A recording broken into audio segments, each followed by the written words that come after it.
Hey viewers! Hope you're all doing great. Before I start the story, tell me in the comments which country you're watching from and what time it is there. And if you enjoy my videos, don't forget to hit the like button and subscribe. Before you drift into sleep tonight, imagine the smell of warm bread filling a narrow London street. It's the 1800s, gas lamps flicker, and somewhere behind a foggy window, a tired baker wipes the sweat from his face. His hands are white with flour, but not all of it is flour. Some of it is poison. Tonight, we're stepping quietly into the forgotten world of Victorian bakers. The men who worked while the city slept, breathing in dust that slowly destroyed them. So take a deep breath, settle into the soft glow of the past, and let me tell you why. The sweetest smell in London was also the deadliest. The deadly job of a Victorian-era baker. Imagine, if you will, the narrow, sooty streets of 19th-century London. The Victorian era was an age of great innovation. Steam engines roared, factories thrived, and cities swelled with hungry mouths. Yet behind the comforting image of freshly baked bread, behind the crackling hearth and the smell of yeast, lay a far darker truth. The job of a Victorian baker was, in many ways, a deadly one. Inside the bakeries, flour dust floated like a constant fog, creeping into lungs and lining throats. Ovens glowed red-hot, filling airless rooms with suffocating heat. Bakers labored through the night, sleepless, often barefoot, and exposed to fumes of coal and wood smoke. To meet the demand for cheap white loaves, many resorted to mixing their flour with dangerous powders like alum or plaster, substances that could slowly poison entire families. In this story, I will guide you through the world of the Victorian baker, step by step, softly, gently, as if you are there, seated in the dim glow of the bakehouse. But history is not lived in isolation. As the ovens of London roared, the memory of Rome's Julius Caesar still echoed through time. While bakers inhaled flour in England, the story of the first Olympic Games in ancient Greece remained a reminder of human endurance. And while Victorian bread was adulterated with alum, the wealth of the Medici family in Florence showed another form of power, rising from commerce and art. Let us begin with the baker's world. Breathe slowly. Picture the damp streets.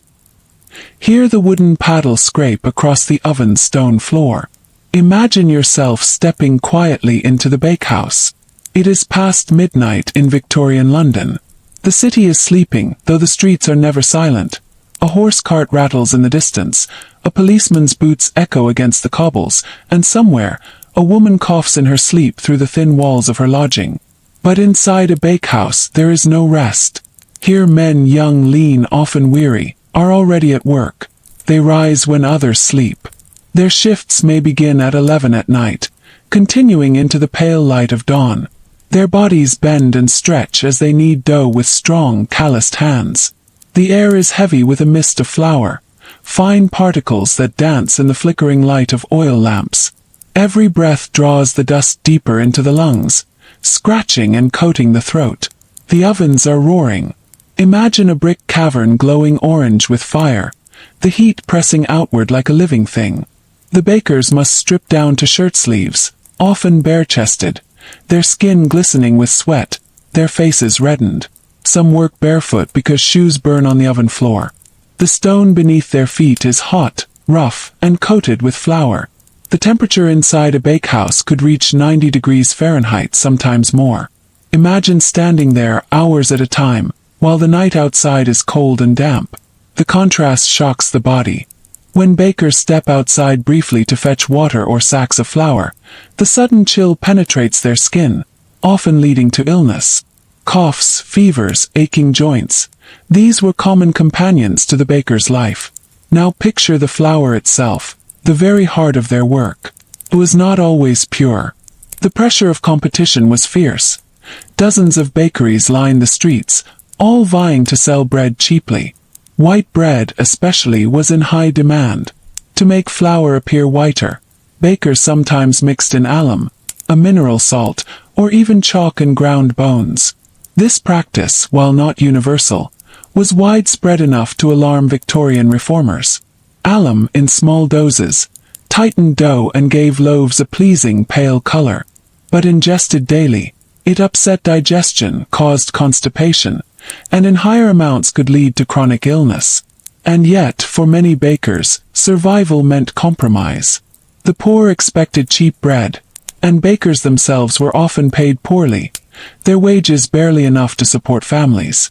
The temptation, or the necessity, to adulterate flour was strong. Let us pause for a moment. Close your eyes. Hear the crackling of the oven. Smell the faint bitterness of coal smoke.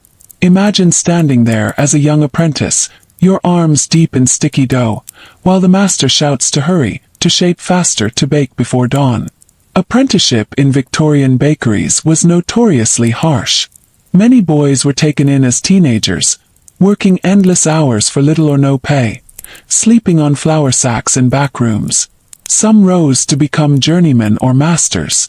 Many more broke under the strain, their bodies weakened, their health ruined by years of night work, heat, and flour dust. Bread, after all, was not simply food. It was life itself for the working classes. In Britain, during the mid-19th century, bread made up more than half of a poor family's daily diet. The baker's task was therefore vital, and yet his own life was shortened by it. Listen carefully now. Imagine the scratch of a wooden peel sliding into the oven. The loaf rises in the heat, its crust hardening, turning golden. The smell drifts upward, filling the air with warmth. But behind this comforting image, a darker truth waits. Each loaf is the product of exhaustion, sleepless nights, and often of hidden poisons. The Victorian era prided itself on progress, on science, on morality. But beneath the surface, workers like bakers bore the weight of silent suffering. Their deaths were not celebrated. Their illnesses were scarcely noticed. And yet, without them, the city would starve. Now, gently let your mind wander further back. As these bakers labored in Victorian London, history's echo carried the story of another man whose life, too, was marked by ambition, labor, and eventual death. His name, Julius Caesar. His rise and fall would shape not only Rome, but the destiny of Europe, long before flour dust filled the air of Victorian bakehouses. We will connect these threads soon. For now, stay in the dim bakehouse, listening to the muffled sounds of the city beyond its walls. The story has only just begun. It is now approaching 3 o'clock in the morning. The city outside still slumbers. Gas lamps flicker along the empty London streets, their pale glow shining against damp cobblestones. But inside the bakehouse, the heat is unrelenting. Sweat rolls down the faces of the bakers as they work, their shirts sticking to their backs, their hands coated with flour that clings like a second skin. Bread making in the Victorian age was not mechanized as it would later become. Much of the labor remained brutally physical. Dough was mixed in wooden troughs, vast, heavy vessels, and kneaded by hand. Imagine pressing into that dough again and again for half an hour at a time. Muscles strain, fingers ache, backs tighten. There is no pause, no relief, because the dough must not collapse. It is a race against fermentation, against time itself. The apprentice, usually a boy of 14 or 15, does much of this kneading. His palms blister, his arms burn, yet he is expected to endure without complaint. Discipline is harsh. The master baker is stern, shouting orders above the roar of the ovens. Apprentices who fall behind are scolded, sometimes beaten. For them there is no school, no play, only work, night after night. The flour in the air grows thicker as the night goes on. With each shovel of powder, a white mist rises. There is a sound to it, almost like a soft hiss, as if snow were constantly falling indoors. Breathe in, and you feel the sting in your throat. This invisible fog settles in the lungs, day after day, leading to what physicians of the time called baker's lung. Chronic cough, wheezing, and breathlessness became lifelong companions for many. Now picture the bread as it takes shape. Round loaves, crusty rolls, long batons. The dough is cut, weighed, and shaped with practiced speed. Ovens are opened with long wooden paddles. The flames glow, the air sears. Loaves are slid inside by the dozens, then pulled out again when their crusts crackle with perfection. The rhythm of baking is constant, almost musical. Scoop, knead, shape, slide, wait, remove. But the music is one of exhaustion, played on human bodies rather than instruments. As dawn nears, the city begins to stir. Milk carts rattle, chimney sweeps cough soot from their lungs, and the first customers arrive at the bakehouse door. The bakers, now drenched in sweat and covered with flour, offer fresh bread, golden loaves lined on shelves ready for sale. To the customer, the bread is a delight. To the baker, it is a reminder of another night survived. But the cost is invisible. Few outside the trade understood how dangerous the baker's life was. Reformers would later expose the adulteration of flour, alum, chalk, and even plaster of Paris mixed in to cut costs. The poor consumed this daily, never realizing their stomach cramps and weakness were born from their own bread. One parliamentary report in the 1850s condemned these practices, calling them slow poisons. Yet they continued, for profit was always stronger than caution. Now breathe deeply. Let your imagination step out of the bakehouse, just for a moment. Walk through the damp London streets. See the fog curling around the lamps, the silhouettes of workers hurrying to factories, the distant rumble of the Thames. Then let your mind drift back in time, far back to ancient Rome more than 1800 years earlier. For as bakers toiled in Victorian London, the story of another man still echoed, Julius Caesar. His life too was about endurance, ambition, and power, though on a scale far larger. Caesar was born in 100 BCE, in a Rome torn by political struggle. Like the bakers of London, he entered a world already heavy with expectation and labor. His family, though noble, was not among the wealthiest. He would have to carve his place through skill, alliances, and willpower. Picture Rome's streets, crowded and noisy, not unlike Victorian London's, but filled with sandals and tunics instead of boots and coats. Imagine Caesar as a boy, learning rhetoric, swordsmanship, and politics in equal measure. His city too relied on bread. Panem et circenses, bread and circuses, the twin foundations of Roman public life. Bakers, there as in London, fed the masses. And emperors knew that without bread, rebellion would rise. The echo is striking. In every era, bread is not just food, but survival, and survival always comes at a cost. Return now, gently, to the Victorian bakehouse. The sun is rising outside. Light pushes through grimy windows, catching the flour dust still hanging in the air. The bakers are finishing their shift. Their bodies ache, their lungs burn, but the shelves are lined with loaves, and the city will eat. Another night is done. Another day begins.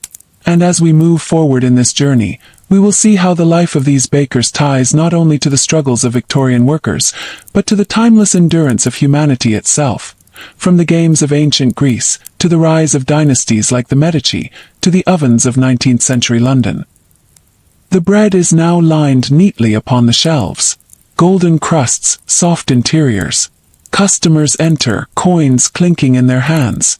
They greet the baker with relief, for to the working class of Victorian England, bread was not a luxury, but a necessity, the foundation of each day's meal.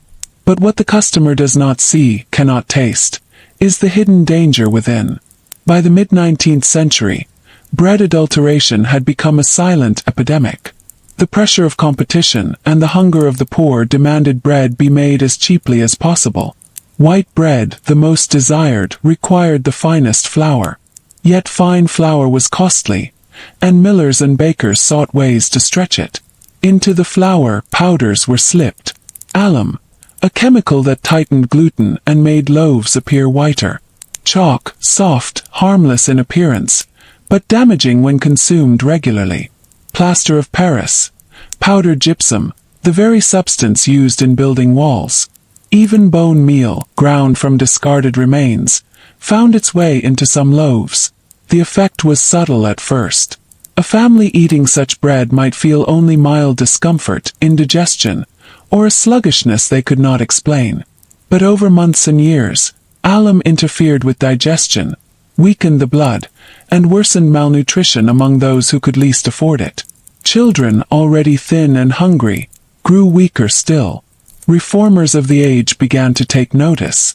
In 1855, a British medical journal condemned the use of alum, calling it a pernicious fraud upon the poor. Parliamentary inquiries followed.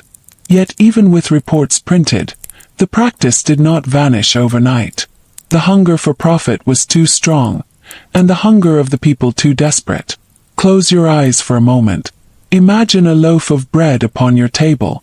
Its crust is pale and beautiful, its interior soft and white. You break it open, steam rising in the air. Looks pure, smells pure. Yet hidden inside is a powder, silent and deadly, waiting. This was the cruel irony of Victorian bread. The food of life, corrupted by the hand that gave it. Now drift with me again back in time. As the bakers of London adulterated flour for survival, another man once adulterated the very structure of Rome, reshaping politics, bending tradition, turning the Republic into a stage for his own ambition. His name, still echoing, is Julius Caesar. In 60 BCE, Caesar formed the first triumvirate, an informal alliance with Pompey and Crassus. Together they controlled Rome. But like bakers mixing alum into flour, this alliance looked solid on the surface, while hidden tensions threatened to break it apart. Caesar knew the importance of appearance. Just as bread must look white and pure, politics must look stable and united. Behind the sheen, both hid dangers that could erupt at any moment. Think of Caesar crossing the Rubicon in 49 BCE. The cold waters lapped at his sandals, as his legion followed behind him. By stepping into that river, he shattered the illusion of peace, declaring war upon the Republic itself. His march upon Rome was swift, his control decisive. And as Caesar rose to power, Rome, like Victorian London, relied upon bread to keep the people calm. Bread and circuses, the poet Juvenal would later say, were the tools of rulers to pacify the masses. The ovens of Rome, tended by its bakers, were just as vital as the swords of its soldiers. Return now, gently, to the Victorian bakehouse. The apprentices, exhausted, sit for a moment on flour sacks. Their hands are raw, their eyes heavy. The master calculates the day's earnings, subtracting costs, fretting over competition. Somewhere in the back, a boy coughs, a deep, rattling cough that does not stop. He is too young to be ill, yet the flour dust has already claimed his lungs.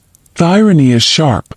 Bread, the symbol of nourishment, is killing those who make it. And the bakers themselves are aware. Some write letters to newspapers, describing the impossible hours, the endless heat, the illnesses. A few reformers take up their cause, calling for shorter hours and better conditions. But most remain unheard. Their voices are drowned by the clatter of coins, the demand for cheaper loaves, the silence of a society unwilling to see the cost behind its daily bread.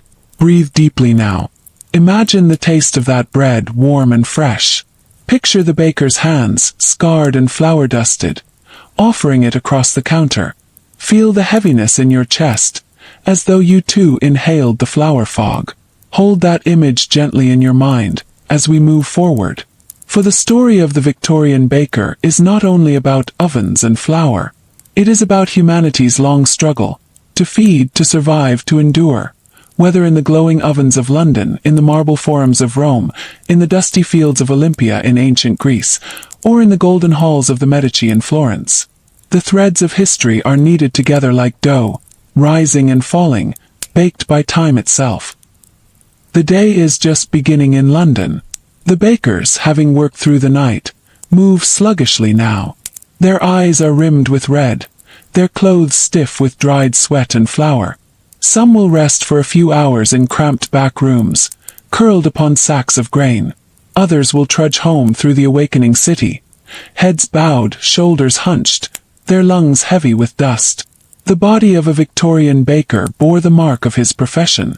The endless kneading of dough thickened the muscles of the arms and shoulders, but it also bent the spine and strained the back. The heat of the ovens drained strength, dehydrated the body, and left men dizzy. Respiratory ailments were common.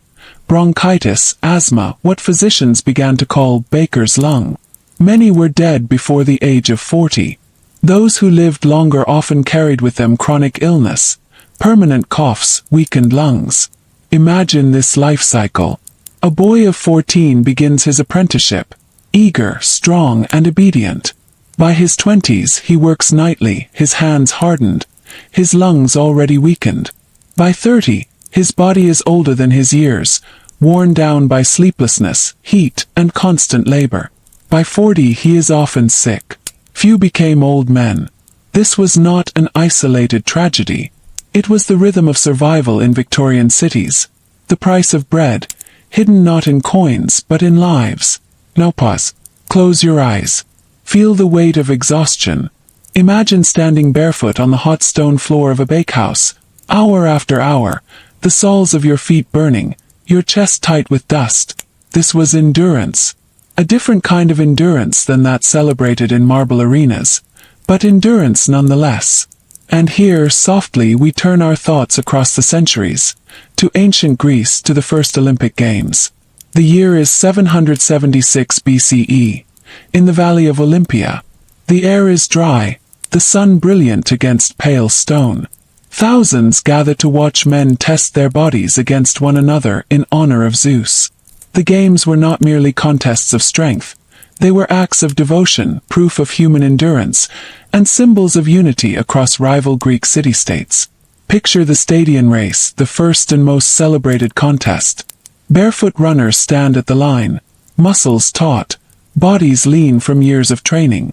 At the signal, they surge forward, legs pounding the earth, dust rising behind them. The crowd roars. Victory belongs to the swiftest, the one whose body holds out against fatigue, whose breath sustains the longest. Here in Olympia, endurance was celebrated. The athlete's strength was honored with olive wreaths, with songs, with eternal memory. But in London, endurance was hidden. The baker's labor, though as grueling as any Olympian's, earned no glory. His triumphs were invisible, his strength unrecorded, his body spent in silence. The parallel is clear. Human beings across time have pushed the body to its limits. Whether under the blazing sun of Olympia or the suffocating heat of a Victorian oven, endurance defined survival. Yet society remembered the Olympians, and forgot the bakers. Let us dwell a moment in the ancient games. The pentathlon tested speed, strength, and skill. Running, long jump, discus, javelin, and wrestling.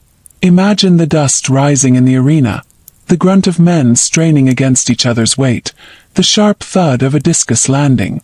The crowd watched with awe, for these athletes embodied the perfection of the human form.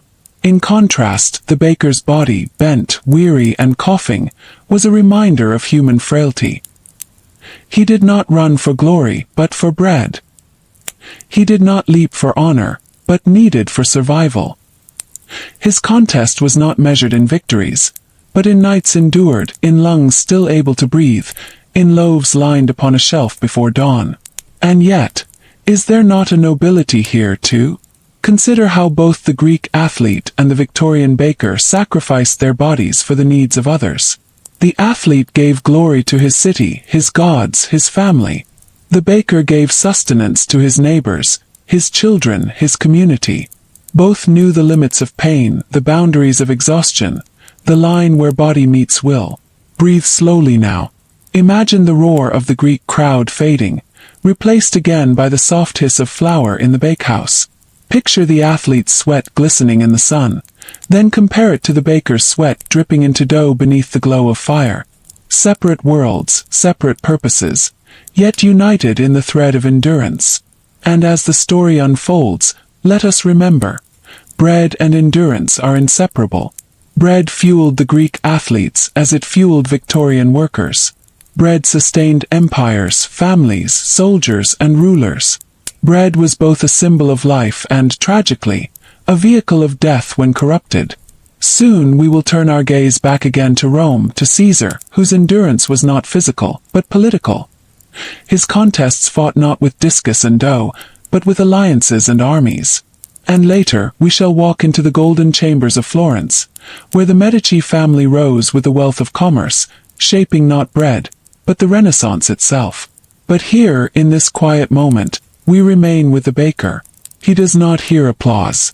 He does not wear wreaths of olive. His only crown is a dusting of flour upon his hair.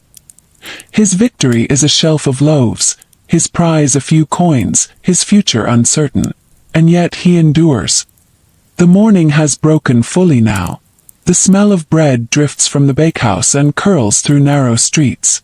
Workers, children, and mothers wait at small shop windows.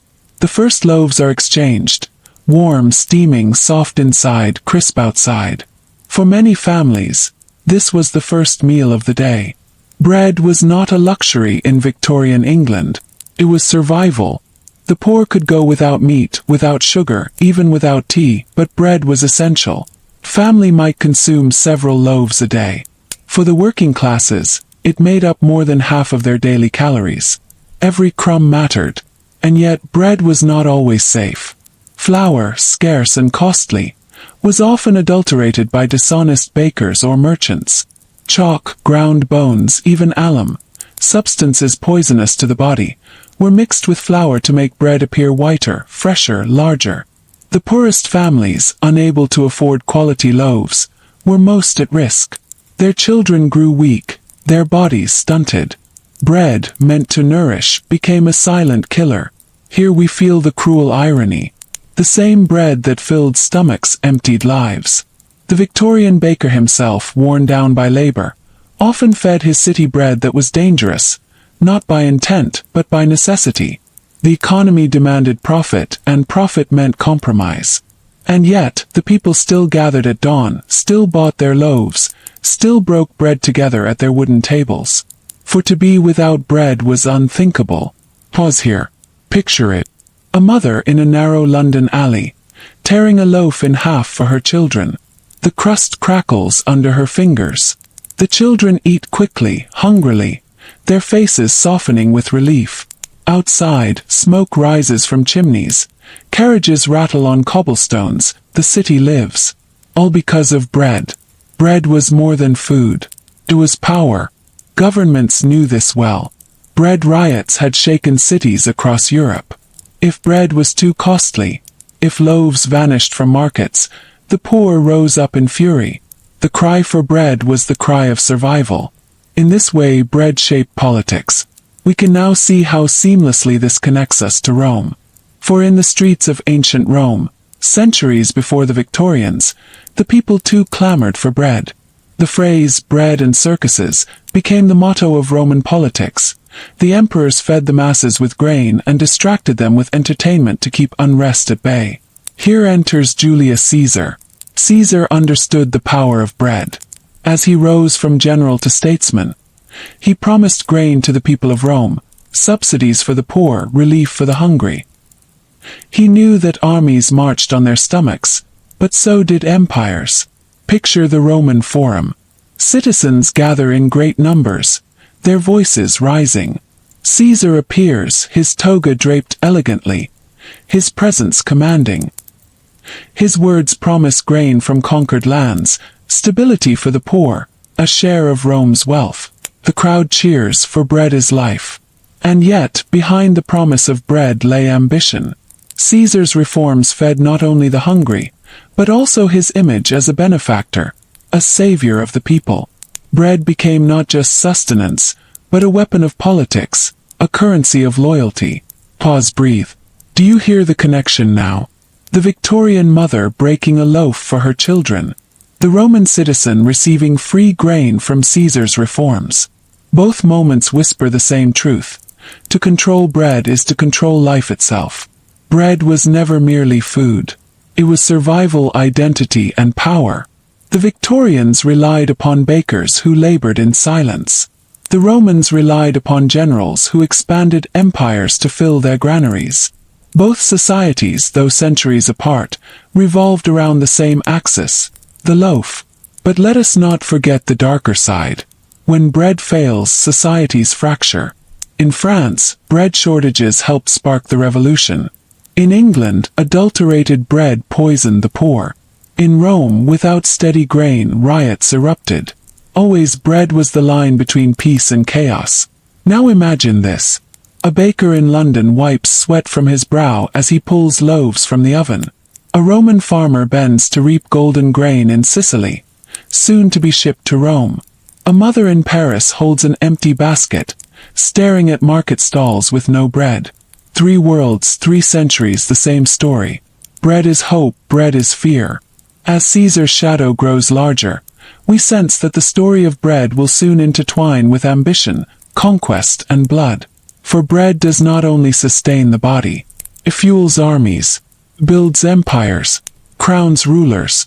And just as Rome turned grain into glory, another family, centuries later, would turn commerce into power, wealth into art, and gold into influence. Their name would echo across Florence, their palaces filled with paintings, their coffers swelling with trade. The Medici. But for now, let us close with this thought. Bread was never silent. It spoke in whispers of hunger, in shouts of riots, in the calm joy of a family meal. Whether in Victorian England, ancient Rome, or the Renaissance, bread was always there, at the table of history. The bread of London lies heavy in the stomach. The baker rests for a brief hour, soothed by silence. But our journey slips once more through the veil of time, away from the soot and flour dust, into marble colonnades, crowded forums, and the stern gaze of statues. We are in Rome, and the name upon every tongue is Caesar. Julius Caesar's rise was no accident. Born in 100 BCE to a patrician family, he carried the ancient Julian name but lacked wealth and influence. His youth was marked not by comfort, but by careful calculation. Every friendship, every marriage, every alliance, each was kneaded like dough, stretched and shaped toward ambition. He understood something fundamental. Power, like bread, required careful ingredients. The right allies were flour and water. The right timing was yeast, invisible but essential. And force, when needed, was fire, the oven that transformed it all. In 60 BCE, Caesar forged his first triumvirate with Pompey the Great and Crassus, the richest man in Rome. It was not a natural alliance. They were rivals, each with his own hunger. Yet Caesar, like a skilled baker, blended them together. Pompey supplied military prestige. Crassus supplied gold. Caesar supplied ambition and cunning. Together they dominated Roman politics. Yet beneath the crust, cracks formed. Pompey grew wary of Caesar's rising fame. Crassus, greedy for more glory, led a disastrous campaign in Parthia and perished in battle. The triumvirate, like bread left too long in the oven, hardened and broke apart. Now Caesar stood alone. His years as governor in Gaul had transformed him. He was no longer merely a politician but a conqueror, commanding legions loyal to him personally. His victories expanded Rome's territory, filling granaries with grain and markets with slaves. Wealth poured into his coffers. Bread once more proved the foundation of empire. For every conquest meant food for Rome, and food meant power. But the Senate feared him. They ordered him to disband his army and return to Rome as a private citizen. And here, on a cold winter day in 49 BCE, Caesar made his choice. He stood before the Rubicon River, his soldiers waiting. Crossing it meant treason. Yet hesitation was not in his nature. With the simple words, Alia iacta est, the die is cast, he marched forward. Rome's future shifted forever. Pause, breathe. Hear the tramp of Roman boots along the muddy banks of the Rubicon. See their torches flicker in the mist. Imagine the silence before the step was taken, the weight of history pressing forward like dough under a baker's hands. Caesar's march upon Rome was swift, almost unstoppable. Pompey fled. The Senate scrambled. Civil war raged. But Caesar, with his legions hardened in Gaul, triumphed. He declared himself dictator, at first temporary, then for life. Rome had entered a new age. Now reflect. How strange that bread and grain shadowed every step of his journey. In Gaul, His legions relied upon steady supplies of food, carried across vast distances. In Rome, he secured loyalty by guaranteeing grain distributions to the poor. His political image rested upon the assurance that under Caesar, no citizen would starve. The people adored him for it. The Senate, however, saw danger. Bread bought loyalty, but loyalty to Caesar, not the Republic. His growing control, his endless reforms, his very presence threatened centuries of tradition. And so, in 44 BCE, the Ides of March arrived. Picture the Senate chamber. Cool marble, whispers of betrayal, the scrape of sandals. Caesar enters, draped in purple. The daggers flash, sudden, merciless. His blood stains the floor. His body falls beneath the statue of Pompey. His old ally turned rival. Rome is left trembling. Bread, once stable, is now uncertain. Who will feed the people? Who will command the legions? Who will shape the empire? Breathe in. Hold this moment in your mind. Imagine the silence after the storm, the stillness after his fall. The ovens of Rome still burned, bread still baked, but the hands that once controlled the grain, the master of the empire, was gone. We return now, slowly, to Victorian London. The baker, weary, leans against his oven. He does not know of Caesar, yet his life echoes the same story. Survival through bread, power through bread, and sometimes death through bread. But history's rhythm carries us onward still. For while Rome once ruled with grain, another place would rise centuries later, not by conquering lands, but by mastering trade, wealth, and influence.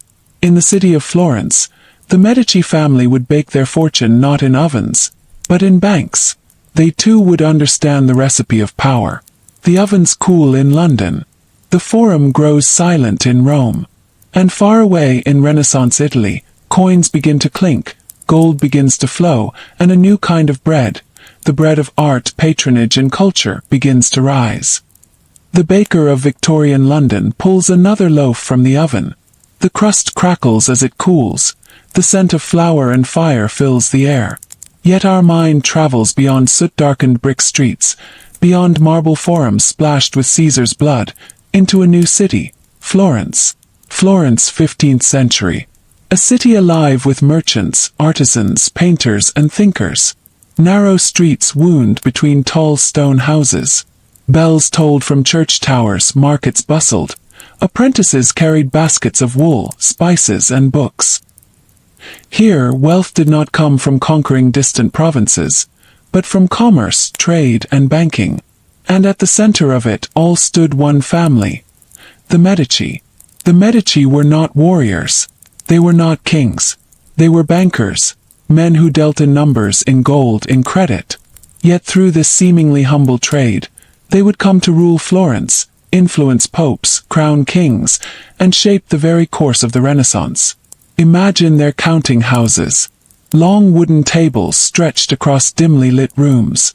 Clerks dipped quills into ink, scratching figures onto parchment. Gold coins clinked as chests were opened, counted, locked away again. The smell of wax, parchment, and polished wood filled the air. This was their bakehouse, their oven. Not fire and flour, but ledgers and coin. The Medici understood, like the bakers of London and the Caesars of Rome, that survival and power depended on sustenance. Where Caesar gave the people bread, the Medici gave Florence something just as nourishing: patronage. Cosimo de' Medici, the patriarch, used his vast wealth not only to expand his bank but to finance art, architecture, and learning.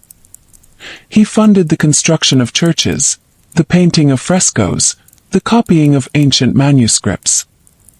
He turned Florence into a city of beauty, a place where the human spirit could rise. Pause and breathe. Picture the dome of the Florence Cathedral, Brunelleschi's masterpiece, rising above the skyline. Its brick curves stretch into the heavens, glowing red in the Italian sun. This dome was made possible by Medici gold. Without their support, the greatest architectural achievement of the Renaissance might never have been built. Cosimo's grandson Lorenzo de' Medici, called Lorenzo the Magnificent, carried this vision further. His court became a gathering place for poets, philosophers, and artists. Under his patronage, young geniuses flourished. Botticelli painted the birth of Venus. Michelangelo sculpted his first masterpieces. Scholars revived the works of Plato and Aristotle, blending ancient wisdom with new thought. In this way, the Medici fed Florence not with bread, but with ideas. Consider the parallels now. The Victorian baker, through his labor, feeds his city's stomachs. Caesar, through grain and conquest, fed Rome's masses and armies. The Medici, through patronage, fed minds, imaginations, and souls. Bread is sustenance. Gold is power. Art is nourishment of another kind. But just as with bakers and emperors, the Medici's world was not free of danger. Their wealth and influence drew enemies. Rival families, jealous of their control, plotted against them. In 1478, the Puzzi conspiracy struck. During Easter Mass in Florence Cathedral, assassins lunged at Lorenzo and his brother Giuliano. Giuliano was killed, stabbed repeatedly beneath the frescoed ceilings. Lorenzo, wounded, escaped. Picture the chaos. The echo of screams through the cathedral. The sound of steel against marble floors. The clash of politics and faith, ambition and blood. The Medici survived. Lorenzo strengthened his hold on Florence. Yet, like Caesar at the Rubicon or the bakers accused of adulteration, their story shows that power, no matter how carefully baked, always carries risk. Now pause. Take a deep breath. Let the cool Italian air fill your lungs, scented faintly with olive oil and wine, mingling with the smoke of hearths. Picture Florence at dusk. Golden light upon the Arno River, the dome glowing red against a violet sky. The Medici's story reminds us that survival has many forms. Bread for the body, grain for the empire, gold for the city. And through each, humanity rises, falls, and rises again. But let us return gently to the Victorian baker. For while Florence shone with beauty, the London bakehouse still crackled with heat. The master still labored. His apprentices still coughed. Outside, reformers whispered of change. A new century was coming, one that would transform work, food, and society itself. History flows like kneaded dough, folding, stretching, rising. And always bread is at its heart. The morning wanes, but in the bakehouse, the hours do not ease. The oven glows, always hungry. The dough must be kneaded, shaped, baked, and sold. For the Victorian baker, there is no pause, no true rest. His life is measured in loaves, his hours in fires, his breath in clouds of flour. The body of the baker suffered most of all. Inhaling flour dust day after day scarred the lungs. Bakers often developed a condition known as baker's asthma. Their coughs were dry, rasping, unending. Sleep brought no relief, for even in dreams the chest felt heavy, as though weighed down by invisible loaves. The hands too bore witness, scarred from burns, cracked from dryness, stiff from endless kneading. Muscles ached, tendons tightened. A baker's body was strong, but prematurely aged. Many were broken by 40, their lives shortened by the very bread that sustained others. The hours were merciless.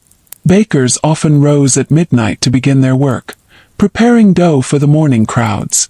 They labored through the darkness, sweating before open flames until dawn. When the city stirred awake, their loaves were ready. When others rested, bakers toiled. And when the day was done, the cycle began again. Imagine it. A small room, dark save for the flicker of fire, the air thick with flour and heat. A man bent over dough, his breath harsh, his skin damp with sweat. Outside, the world sleeps in comfort. Inside, he endures. And yet, despite the hardship, the baker's role was vital. His labor fed the city. His bread, though sometimes poisoned by adulteration, was still life itself to families who could afford little else. Without him, London would starve. But reformers began to take notice. By the mid-19th century, reports of bakers' illnesses spread. Doctors warned of the dangers of flour dust and long hours. Social reformers wrote articles, exposing the deadly labor hidden behind each loaf. Committees met, laws were proposed. Some bakeries improved conditions. Ventilation was introduced. Hours were slightly reduced. But still, for many, change came too late. Here pause and reflect. The baker of London, coughing in his sleep. The mother, breaking bread for her hungry children. The reformer, writing by candlelight, urging change. Three figures, three parts of the same story. Bread as burden, bread as hope, bread as reform. And yet step back. This struggle for survival, this endurance of the human body under strain, was not unique to London. Long before, in ancient Greece, men had gathered in Olympia to test their strength, their endurance, their spirit. They too pushed their bodies beyond limits, not for survival but for glory. Picture the first Olympic Games in 776 BCE. The sun blazing upon the dusty plain of Olympia. Crowds gathered, cheering, chanting. Athletes stripped to their waists, their skin gleaming with oil, their muscles taut. No bread ovens here, no flour dust. But still, the same burning of lungs, the same ache of limbs, the same test of human endurance. The earliest games were simple. The stadium race, a sprint across the length of the stadium. Wrestling, where men grappled in the dust. Pentathlon, running, jumping, discus, javelin and wrestling combined. And later chariot racing, boxing and the brutal pancration, a contest with almost no rules. For the Greeks, these contests honored Zeus. They were sacred, a celebration of both divine favor and human strength. Victors were crowned not with gold, but with olive wreaths, symbols of glory and immortality. Do you see the connection? The baker's labor was his race, his marathon through sleepless nights. His cough was his battle, his burns his wrestling scars. He did not compete for wreaths or glory, but for survival, for coins, for bread on his own table, for the lives of his family. Breathe slowly now. Imagine the contrast. The roar of a Greek crowd as a runner crosses the line. The silence of a London bakehouse as a loaf is pulled from the oven. Both acts, both struggles, bound by the limits of the human body, by the endurance that history demands. The Olympics celebrated strength. The bakehouse consumed it. Yet both tell us something essential about humanity. We strive, we endure, we push beyond exhaustion, whether for survival or for glory. The baker, bent and coughing in London, would never know of Olympia. And yet, their stories run parallel across time. Both show us the beauty and the pain of being human. Now let your breath slow. Feel the warmth of the oven, the heat of the Greek sun, the strain of muscle, the ache of lungs. All of it, together, part of the endless story of bread, body, and survival. The oven glows, the baker sweats, but beyond the narrow bakehouse walls, London itself begins to stir. Cobblestones echo with boots, carts rattle over the stones, voices rise in markets and alleys. And above it all, the question repeats endlessly. How much is the bread today? For bread was the heart of the Victorian household. Its price could decide whether a family ate in comfort or starved in silence. Its quality meant the difference between nourishment and poison. To control bread was to control the people. And so, when bread faltered, unrest followed. Throughout the 19th century, bread riots erupted across Britain and Europe. A sudden rise in price, a shortage of flour, or the discovery of adulteration was enough to drive desperate men and women into the streets. Their cries were not for luxuries, not for gold or silk, but for loaves, for survival itself. Imagine the scene. A market square filled with angry voices. Mothers clutching children, shouting at merchants.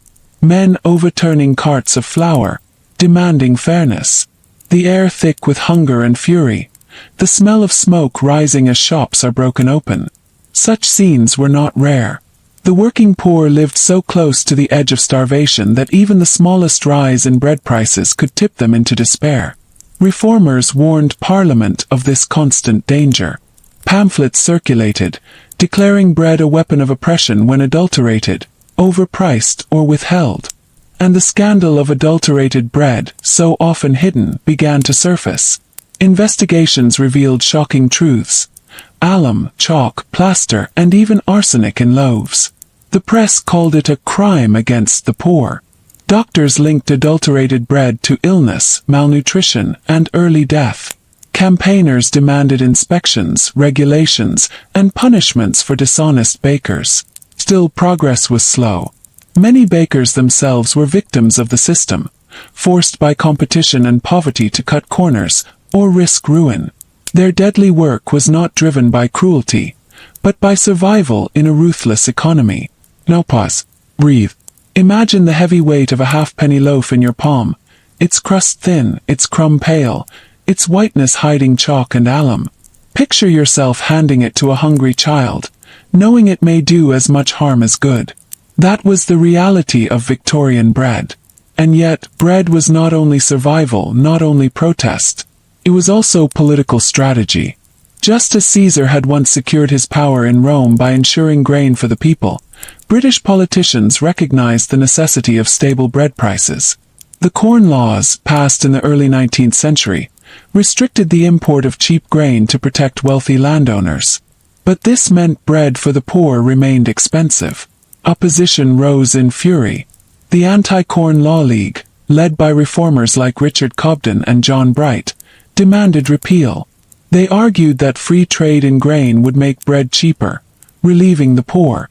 Their rallies drew thousands. Their speeches echoed through halls and factories. And in 1846 victory came. The Corn Laws were repealed, and the price of bread began to fall. It was not the end of hardship, but it was a step toward fairness. Reflect here. Bread could topple governments. Bread could spark riots. Bread could ignite reform. The same loaf that sat quietly upon a family's table carried within it the weight of politics, protest, and power. Now lift your mind beyond London's fog to the memory of Rome once more. When Julius Caesar distributed grain to the people, he bound their loyalty to him. When the Senate feared his growing strength, they saw not only a man, but the power of bread itself in his hands. And again to Florence. The Medici did not hand out bread, but they distributed wealth and patronage, which nourished the soul of the city as surely as bread fed the body. Each age, each society found its own way to use sustenance as power. Breathe slowly. Let these images pass before you like pages of a book. A London crowd storming a bakery in anger. A Roman mob cheering Caesar as he promises them grain. A Florentine artist dipping his brush into paint bought with Medici gold. All different, yet all bound by the same truth. Without sustenance, there is no society, no art, no empire. And still, within the Victorian bakehouse, the baker bends over his work. His cough deepens, his hands tremble, but his loaves are ready. For though he is but one man, his labor touches the lives of hundreds. Every crust he bakes carries with it survival, protest, and the quiet heartbeat of history. The day's labor is finished. The oven has cooled, the last loaves sold, and the narrow streets outside lie in shadow. The baker walks home, his body heavy with exhaustion, his lungs rasping from the flour dust that clings to his chest like an invisible weight. His home is modest, sometimes no more than 2 dim rooms above a shop, or a rented space in a crowded lane. The air smells faintly of bread, always, a scent he carries with him, woven into his clothes, his hair, even his skin. Inside, his wife waits.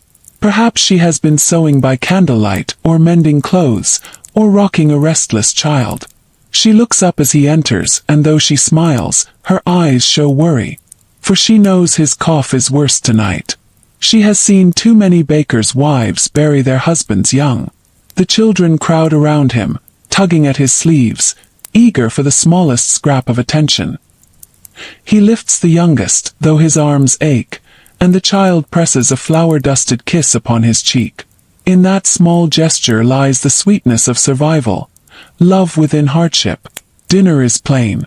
A bowl of broth, a heel of bread, perhaps a little cheese or onion if fortune is kind. The irony is sharp. The man who bakes loaves for the city cannot always afford the best for his own family. Often, what is eaten at his table are the broken loaves, the burnt crusts, the crumbs left behind. Yet they eat with gratitude, for hunger is always near. And then, after the meal, there is the silence of the night. The children drift to sleep on straw mattresses, their breaths shallow and even. The wife mends in the dim glow, while the baker sits by the fire, staring at the flames. In his mind memories stir. He remembers his apprenticeship, the long years of rising before dawn, kneading dough until his hands bled, enduring the scoldings of masters.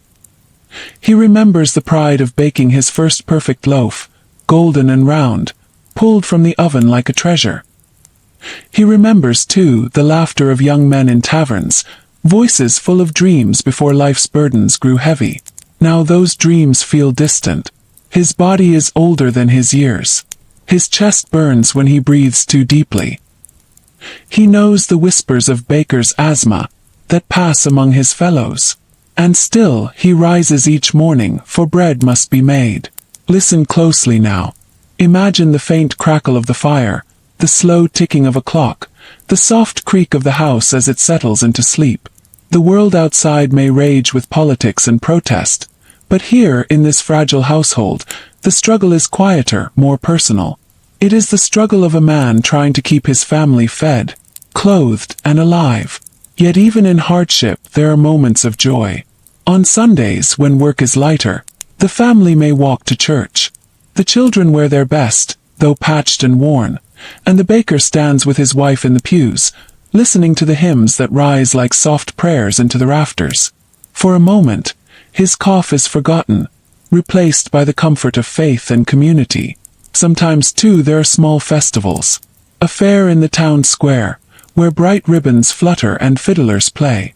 The baker might buy his children sugared buns, or let them ride the wooden horses. For an evening laughter echoes, and the weight of poverty lifts, if only for a short while.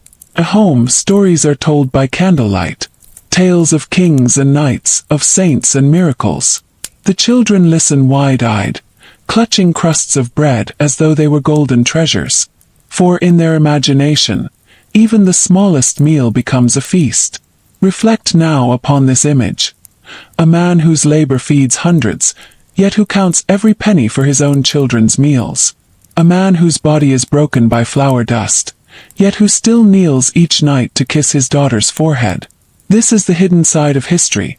Not the riots, not the laws, not the palaces of power, but the quiet endurance of ordinary families. Breathe deeply. Let the warmth of that candlelit room linger in your mind. Hear the soft laughter of children, the gentle murmur of a weary mother, the heavy sigh of a man who has given all his strength. History is often written about kings and revolutions, about battles and empires. But the truest story lies here, in the unseen courage of everyday lives. The baker's home, fragile yet steadfast, is as much a monument to history as any marble statue or gilded hall. And so the night deepens. The fire burns low. The baker lies beside his wife, listening to the quiet rhythm of her breathing. He closes his eyes, knowing that in a few hours he will rise again before dawn, to face the oven, the flour, the endless demands of bread. Tomorrow will bring the same struggles. But tonight, within these walls, there is peace. Bread, that simple, humble food, was the beating heart of Victorian life. It was the measure of class, the pulse of poverty, and sometimes the very line between survival and despair. In the early decades of the 19th century, bread was not merely breakfast. It was the foundation of every meal, especially for the working class. For families who could not afford meat or milk, bread was everything. Children ate it dry or dipped in weak tea. Men carried it in their pockets to the factories. Women stretched every crumb to last through the week. Yet not all bread was the same. The rich, of course, ate fine white loaves, soft, light, and sweetened with sugar or milk.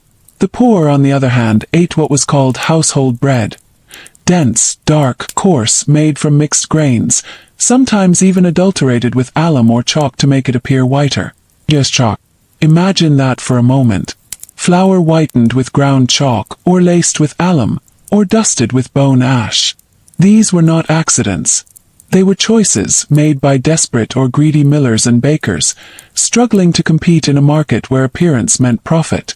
To the untrained eye, the bread looked pure, but those who ate it slowly felt its poison. Stomachs cramped, skin grew pale, children weakened, and so the deadly job of the baker was not only in the air he breathed, it was in the bread he baked. There were investigations, of course. In the 1850s, public health reformers began to expose the dangers of food adulteration. Newspapers ran horrifying stories. "Poison in the loaf," read one headline. Pamphlets circulated warning that every slice might contain death disguised as nourishment. The government eventually passed the Adulteration of Food Act, but by then, the damage had already seeped deep into London's lungs and bellies alike. And yet, even amid scandal, bread remained sacred. In every church, it symbolized life and salvation. In every home, it represented sustenance and love. The baker's trade, no matter how grim, was still seen as noble. His flour-dusted hands were the hands that fed the nation. Imagine the scene. The city still half asleep, the lamplighters dimming their flames as the first bakery doors open. Warm, fragrant air drifts out into the cold dawn, mingling with the smell of soot and horse dung. Passers-by pause, drawn by the scent. A woman with a shawl wrapped tightly around her shoulders buys a small loaf, tucking it into her basket as though it were gold. A young boy waits for the misshapen ends, the tops and tails sold cheap to the poor. Every crumb carries a story. Meanwhile, reformers in parlors and lecture halls debate the morality of hunger. Wealthy women in lace gloves organize charity bakes for the poor, distributing clean loaves as symbols of virtue. Priests preach that daily bread is not only a prayer, but a test of society's soul. And in Parliament, men argue about the Corn Laws, those policies that control the price of grain. When the Corn Laws kept grain expensive, bread became a luxury, and the poor starved. When they were repealed in 1846, prices fell, but the scars of hunger remained etched in memory. Let us pause for a moment and breathe in that era's contradiction. On one hand, progress, reform, and rising industry. On the other, soot, starvation, and sweat. The baker stood at the center of it all, the quiet, uncelebrated craftsman whose labor touched every home. Now imagine a different perspective. The wealthy dining room. A silver basket of bread rolls sits beside the roast. The family speaks of art, empire, and adventure. They might even discuss Julius Caesar, the man who fed Rome with conquest, who crossed the Rubicon and declared himself master of an empire. The Victorian elite adored such stories. They saw themselves as inheritors of Caesar's order, discipline, and destiny. But outside, another world stirred. In the slums of Whitechapel and Manchester, boys with hollow cheeks sold penny loaves. Women lined up at soup kitchens. The Olympic ideal of strength and perfection, once born in ancient Greece, was now mocked by the crooked spines of factory workers and the coughing of malnourished children. Still the baker baked. He had no time for Caesar or the Medici or marble gods. His empire was made of yeast and sweat. His victories were measured in loaves risen, not armies conquered.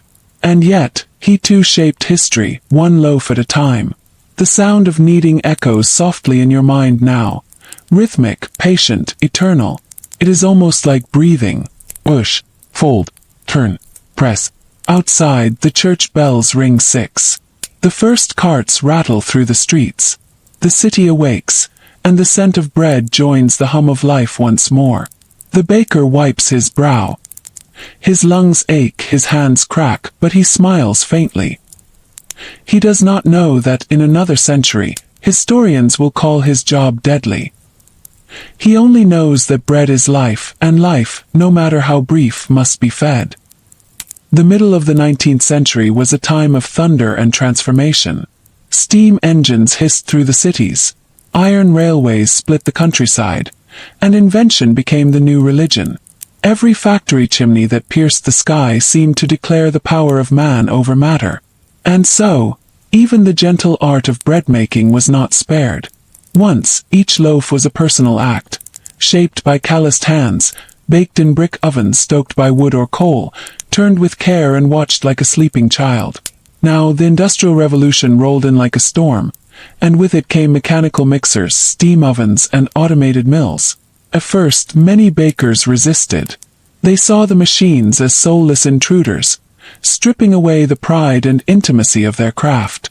But others, younger, ambitious, saw opportunity. Why knead by hand for hours when a great iron arm could do it faster? Why depend on fickle fire when steam could bake with perfect uniformity? Factories began to replace small family bakeries. Huge warehouses filled with noise and heat churned out thousands of loaves a day.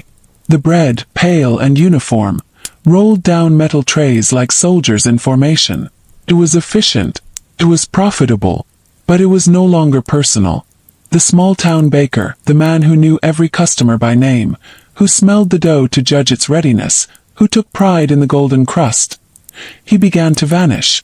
In his place stood laborers tending to levers and belts, watching machines do the work their fathers once did with care and instinct. And the air, oh, the air changed too.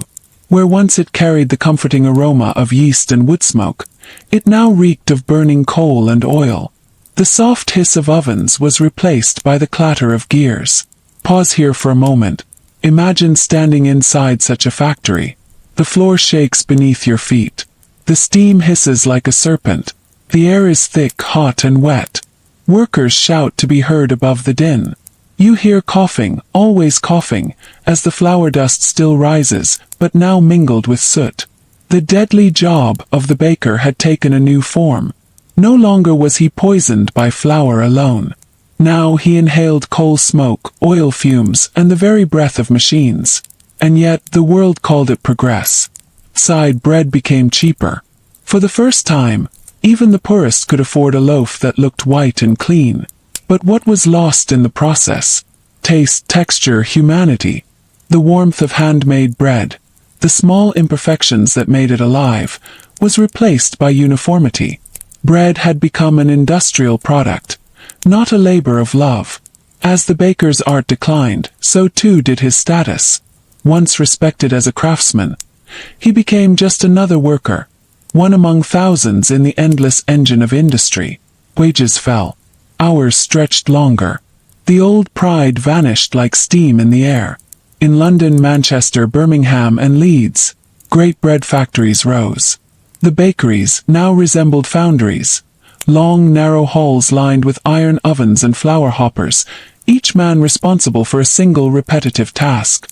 It was no longer about baking, it was about producing. Still, the taste of nostalgia clung to the edges of society. Some wealthier Victorians lamented the loss of true bread. In their country homes, they paid dearly for loaves made the old way, kneaded by hand, baked on stone, golden and rich. It was a strange irony. The poor now ate white bread, the symbol of refinement, while the rich turned back to darker rustic loaves, praising them for their purity. The divide between classes grew even within something as simple as bread. The loaf became a metaphor for society itself, polished and pale on the surface, but uneven beneath. And somewhere in the heart of London, an old baker watched it all change. He stood outside the window of a new factory, listening to the hum of iron. He had baked for 40 years, through sickness, through hardship, through love. He had taught his son the trade, but the boy now worked as a mechanic. The old man smiled faintly. "The world rises," he murmured, "but not like bread anymore." A small laugh escaped him, half wistful, half weary, and he turned away, disappearing into the fog. The machines kept humming. Now imagine the streets outside. Horse-drawn carts carrying hundreds of loaves wrapped in paper. Shop windows glowing with identical bread, perfectly shaped. Children pressing their noses to the glass, marveling at abundance. It all seems like progress, doesn't it? And yet, listen deeper. Beneath the clatter of wheels, you can still hear the faint echo of human hands, the sound of kneading, the rhythm of breath, the quiet devotion of those who once baked not for profit, but for life. As night falls, the factories dim. The steam settles. The smell of bread still hangs in the air, but it feels different now. Cleaner, colder. Progress has fed the empire, but it has also devoured the craftsman's soul. And somewhere, far away, the echoes of another time stir. The same Rome that rose under Caesar, the same Florence ruled by the Medici, the same Greece that honored the gods through labor and art. History repeats, in flour and in fire. Bread has always been political. Long before the Victorian age, before the steam engines and gas ovens, it was the food of empires and revolutions alike. In ancient Rome, Julius Caesar himself had learned that to rule the people, one must feed them. Panem et circenses. They called it bread and circuses, a formula of control through comfort and distraction. The Victorians knew this lesson well. They had watched the French Revolution unfold, where hunger turned to fury and fury to blood. Let them eat cake, history remembers, though Marie Antoinette likely never said it. Still, the idea haunted every British ruler thereafter. A starving people will not remain quiet for long. And so, the price of bread became the pulse of politics. When it rose, tempers did too. When it fell, the streets breathed easier. The Corn Laws, as we touched before, were the great battleground of this era.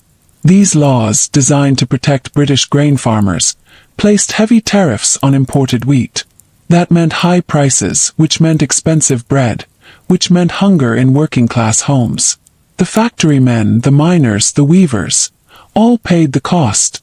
Protests swelled.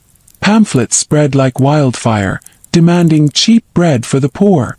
Meetings were held in crowded halls, and fiery speakers compared the struggle of the British worker to that of Caesar's soldiers, the difference being that Caesar had fed his legions, while Parliament starved its own. In Manchester, Leeds, and London, voices rose from the smoke. Repeal the Corn Laws. It was more than an economic plea. It was moral outcry. Mothers could not feed their children. Men collapsed from hunger at the factory gates. Bakers, too, were caught in the middle, blamed by the poor for high prices, yet crushed by the same market forces themselves. Imagine the scene now, as if you were there. The crowd gathered before dawn in a cold drizzle. The smell of damp coats, coal smoke, and mud fills the air. Someone begins to speak, a man with a cracked voice and passion in his eyes. He holds up a loaf of bread, hard and dry, and shouts, "This is our life. This is what we work for, and still we starve." The crowd answers with thunderous applause. The loaf becomes a weapon of symbolism, held aloft like a banner of defiance. The protests grew so fierce that, in 1846, the government finally relented. The Corn Laws were repealed, and for a brief time, bread became cheaper. The bakers' shelves filled again, and for the first time in years, families could eat their fill. But peace was fragile. Industrialization kept wages low, and though bread was cheaper, poverty remained. The streets of Victorian Britain still teemed with barefoot children, gaunt faces, and thin bodies. Soup kitchens worked day and night. And in the bakeries, men still coughed over the flour, still bent over ovens that glowed like furnaces. Bread fed the body, but it also revealed the cracks in the empire's soul. Reformers and writers began to take notice. Charles Dickens wrote of starvation and injustice in Oliver Twist and A Christmas Carol. In both, bread and hunger symbolized moral decay, the failure of a rich nation to care for its weakest. Meanwhile, across the Channel in Paris, revolutions flared again. In 1848, the cry for work and bread echoed through the boulevards. Barricades rose, and the smell of smoke mingled once more with the scent of burnt bread. Even in distant Florence, where the Medici once ruled, the people remembered that bread had always been sacred, a measure of fairness between ruler and ruled. When bread was plentiful, peace reigned. When it disappeared, so did mercy. And so, in the Victorian era, bread was no longer just food. It became the language of justice. Philanthropists began founding charities called bread funds, providing loaves for the poorest families. Churches distributed bread to the hungry every Sunday, their sermons filled with the words, "Give us this day our daily bread." The phrase carried both spiritual and earthly meaning, a prayer for sustenance, and a plea for reform. The bakers' unions, too, began to stir. For the first time, workers organized, demanding better conditions, shorter hours, and safer ovens. "We bake for all," one union pamphlet read. "But who bakes for us?" The irony cut deep. Pause for a moment now, and listen to the atmosphere of that century. The tension humming like a wire. The streets filled with carriages and cries. The poor clutched their loaves like treasure. The rich debated policy over feasts of roast and wine. And somewhere between them, in the quiet hum of a bakery, a man worked until dawn, unaware that the bread he baked would one day be remembered as both sustenance and symbol. Let the image settle in your mind. The glow of a shop window. The rattle of coins on a counter. The whisper of steam. Bread, warm and fragrant, passed from one trembling hand to another. A transaction older than kingdoms, older than Caesar, older than history itself. Bread, the oldest promise. And the oldest betrayal. The Victorian baker's world was not merely one of flour and heat. It was a labyrinth of subtle poisons, relentless labor, and fleeting moments of sweetness. As the 19th century rolled on, sugar became an obsession across Britain. Sweet buns, iced cakes, and custard tarts filled bakery windows, glistening like little treasures. Yet behind those treats stood men and women whose health crumbled with every batch they made. Imagine the dim interior of a London bakehouse, its air heavy with a sugary haze, the ceiling blackened with soot.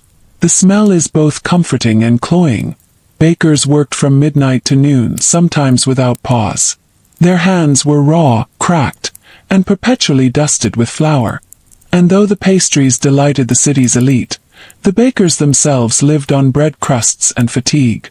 Sugar itself was not the harmless indulgence people thought it to be.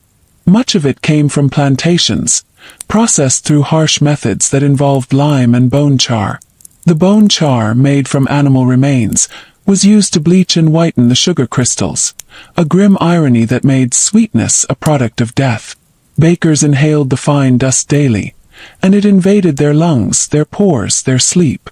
By the 1850s, confectionery bakers began experimenting with new techniques to please the Victorian appetite for color. Here the danger deepened. They turned to lead chromate, mercury sulfide, and copper arsenite to tint their icings and pastries into cheerful greens, yellows, and reds. To a customer's eye, these cakes looked divine. To the baker, they were silent killers. A penny cake in a London stall might glow a lovely emerald hue, the result of arsenic-based pigments. Children adored them. Mothers bought them with pride. And bakers handled them bare-handed. Their nails stained green, their fingertips numb. Slowly, their bodies weakened. Reports of baker's paralysis and pastry poisoning became more frequent. Physicians noted tremors, blackened gums, and cognitive decline, the telltale marks of heavy metal toxicity. It is here that history folds in upon itself. Think of ancient Rome. Julius Caesar dining upon bread baked in communal ovens where slaves toiled in similar heat, their lives spent in service to appetite. And centuries later, in the Renaissance, the Medici courts hosted grand feasts, their tables filled with sugar sculptures and marzipan castles. Each era, it seems, elevated the baker as both artist and victim, celebrated for his creations, forgotten in his suffering. The Victorian baker's shop, meanwhile, remained a microcosm of the industrial age. The new steam ovens allowed greater production, but they also meant more exposure to heat and fumes. One medical report from 1863 described a master baker whose lungs were hardened as if smoked from within. Another told of apprentices who fainted before dawn, their bodies collapsing under the dual weight of hunger and exhaustion. Still the bakers pressed on. There was dignity in the craft, a kind of silent pride. When the morning came, they stepped out into the cool, misty streets, delivering baskets of warm bread to households still asleep. The world smelled of comfort, and no one thought to ask what that comfort cost. Outside the bakehouse, the city was transforming. The Great Exhibition of 1851 had just dazzled the world with machinery and marvels. Progress was the word on every lip. Yet, beneath the polished glass of the Crystal Palace, Britain's workers, its bakers, miners, weavers, bore the hidden price of that progress. As sugar prices fell, demand soared. Bakers found themselves competing fiercely, cutting corners where they could. Some used alum to whiten bread. Others diluted flour with chalk or sawdust to make it stretch further. The government began to take notice, forming the first rudimentary food safety committees. But enforcement was slow, and greed was faster. Meanwhile, the humble loaf, symbol of life and daily sustenance, had become a paradox. The bread that nourished could also poison. And the baker, once a quiet figure of community trust, had unwittingly become a participant in a national tragedy. By the late Victorian era, whispers of reform began to stir. Medical journals condemned the use of chromatic adulteration. Newspapers published exposés of deadly sweets. Still, for every scandal uncovered, dozens went unnoticed.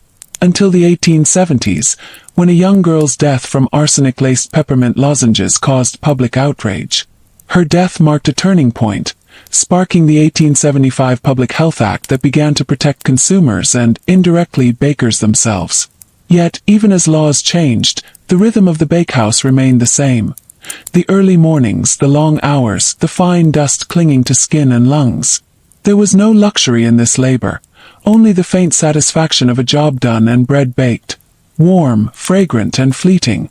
The deadly job of a Victorian-era baker was more than a cautionary tale. It was the pulse of an age where beauty and suffering coexisted, where progress demanded invisible sacrifices, and every golden crust carried the shadow of a life spent in the glow of a relentless oven flame. Picture this. The gas lamps flicker faintly above the narrow cobblestone lanes of London. It's 3 in the morning, and while the city sleeps, the bakers are already at work. Weary silhouettes moving in rhythm with the turning of dough and the clatter of trays. The sound is muffled but steady, like a heartbeat under layers of flour and fatigue. In the mid-1800s, the baker's profession was known as one of the most exhausting in all of Britain. The night shift didn't just mean late hours. It meant a life that ran backward from the rest of society.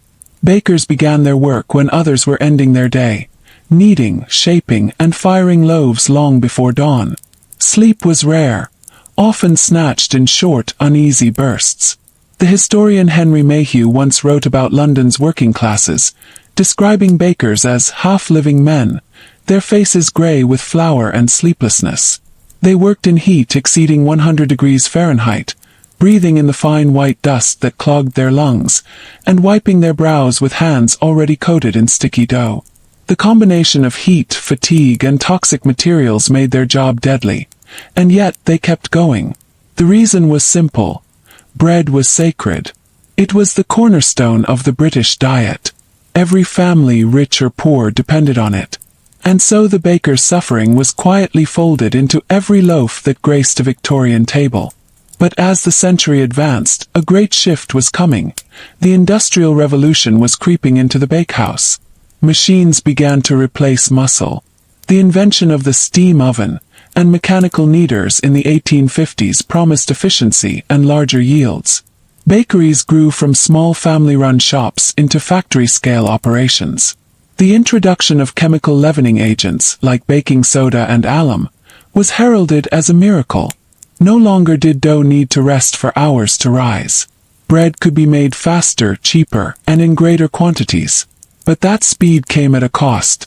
Alum, a whitener and preservative, gave bread a clean, smooth appearance that Victorians loved. It made poor flour look fine and luxurious. Yet it was poisonous in high doses. Consumed daily, it weakened digestion and caused neurological problems. The working poor, who relied almost entirely on cheap bread, were the most affected. Their meals looked healthy but slowly drained their vitality. At the same time, government inspectors, few in number and poorly equipped, struggled to keep pace with the sprawling food trade. Bakers, pressured by competition, used whatever methods they could to survive. Many apprentices were children as young as 10, forced to work through the night, lifting heavy trays and inhaling air thick with yeast and ash. These children, often called oven boys, developed chronic lung issues and curvature of the spine from constant bending. They lived in dormitories above the bakehouse, small rooms with no ventilation, where flour dust hung in the air even while they slept. One doctor described it as a soft snowstorm that never ends. Still, to the Victorian mind, the baker remained a figure of comfort.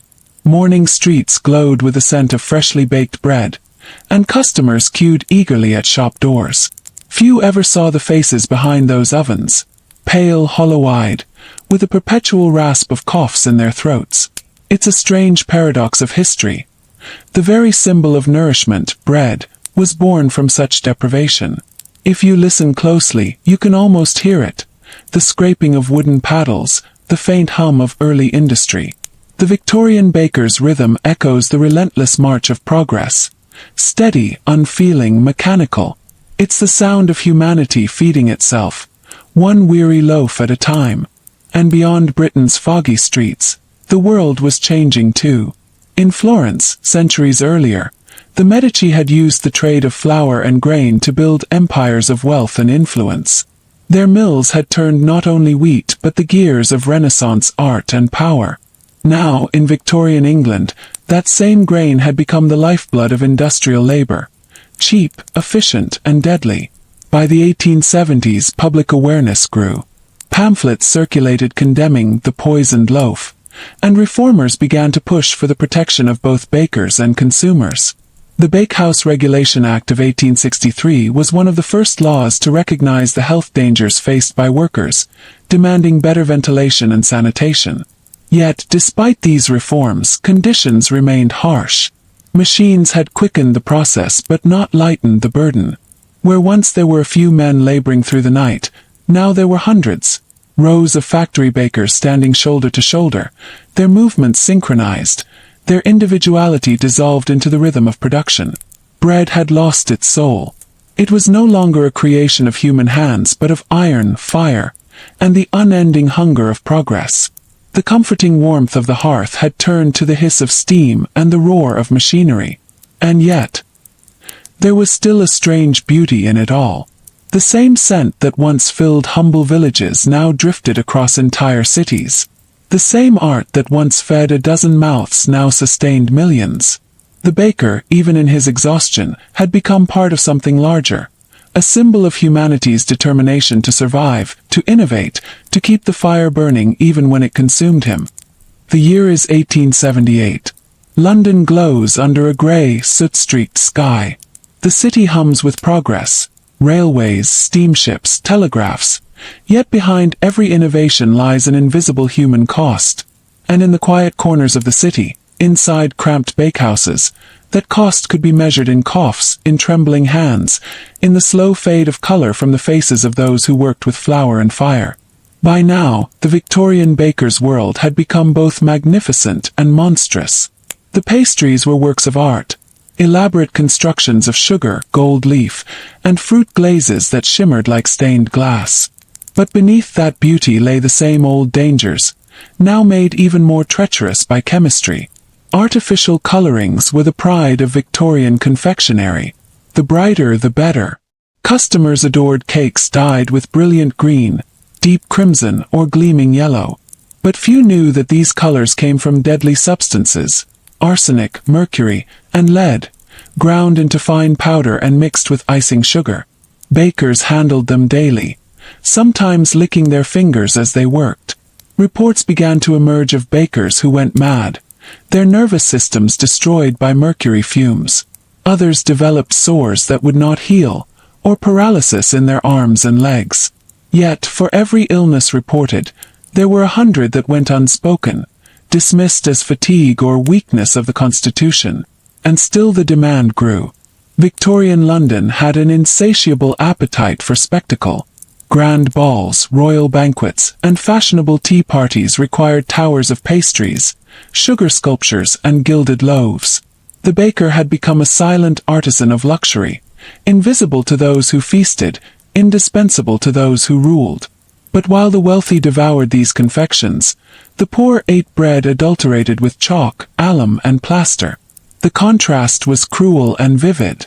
For the rich, beauty. For the poor, survival. And both came at the cost of the baker's health. By this time, some reformers had begun to document the horrors of the trade.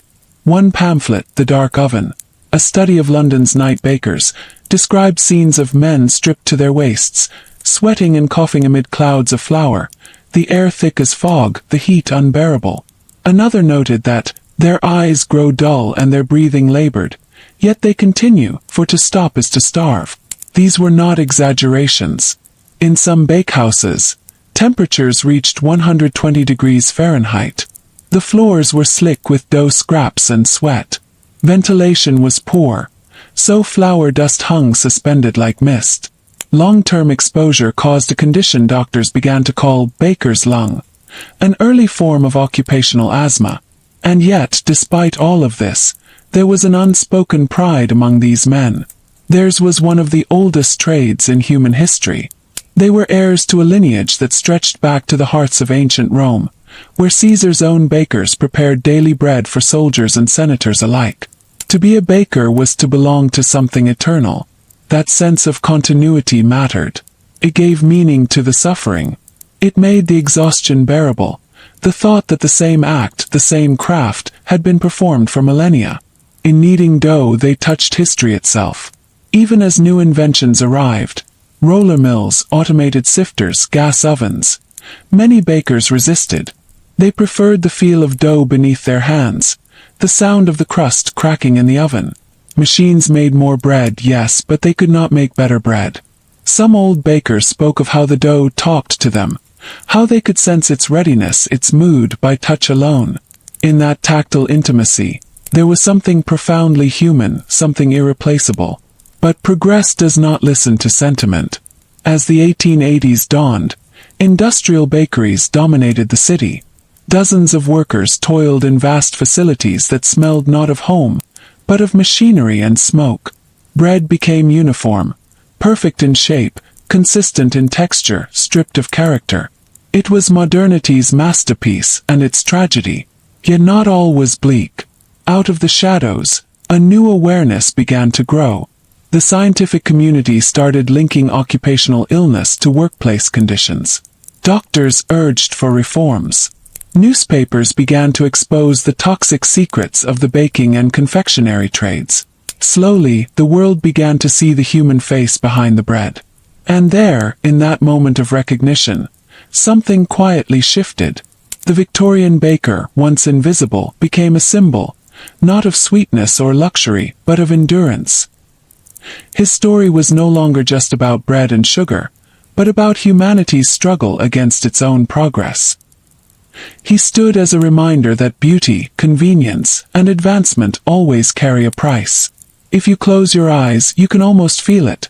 The heat of the oven, the sting of flour in your lungs, the hum of machines outside, and the faint scent of bread rising, delicate and fragile.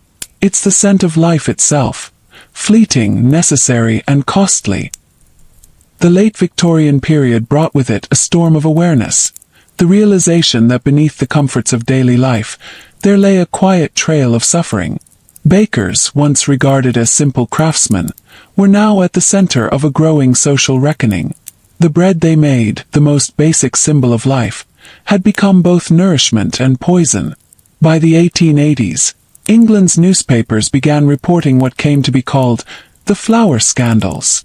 Whistleblowers from within the industry revealed that much of the bread being sold in urban centers was adulterated.